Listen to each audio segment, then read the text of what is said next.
நான் என்னோட முதல் நன்றியை இந்த இடத்துல நான் சூப்பர் ஸ்டார் ரஜினிகாந்த் சாருக்கு சொல்லிக்க விரும்புகிறேன்.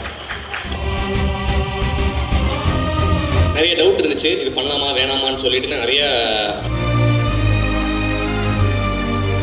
நம்மளுக்கு இதுக்கு இந்த வேணாத வேலை தான் சொல்லிட்டு நான் இருக்கும்போது சூப்பர் ஸ்டார் வந்து வீட்டுக்கு கூப்பிட்டுட்டு அவர் தான் இந்த எல்லா இன்செக்யூரிட்டிஸும் உடஞ்சி போச்சு. இல்லை நம்ம என்ன ஆனாலும் பரவாயில்ல, இந்த படம் பண்ணிடலாம்.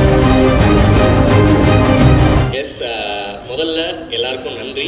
அண்ட் அதான் அதெல்லாம் வெயிட் பண்ணதுக்கு நான் என்னோட முதல் நன்றியை இந்த இடத்துல நான் சூப்பர் ஸ்டார் ரஜினிகாந்த் சாருக்கு சொல்லிக்க விரும்புகிறேன். ஏன்னா உண்மையிலேயே நிறைய டவுட் இருந்துச்சு, இது பண்ணலாமா வேணாமான்னு சொல்லிட்டு நான் நிறைய ஃபஸ்ட்டு ஓகே சொல்லிட்டேன் கூட்டாம்போக்கில்.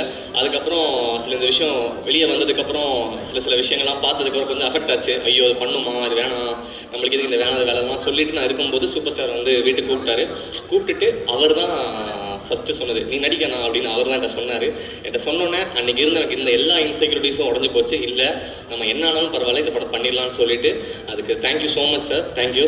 இந்த படம் என்ன சக்ஸஸ் வந்தாலும் அது உங்களுக்கு கண்டிப்பாக நான் அதை தான் உங்களுக்கு டெடிகேட் பண்ணுவேன். தேங்க்யூ.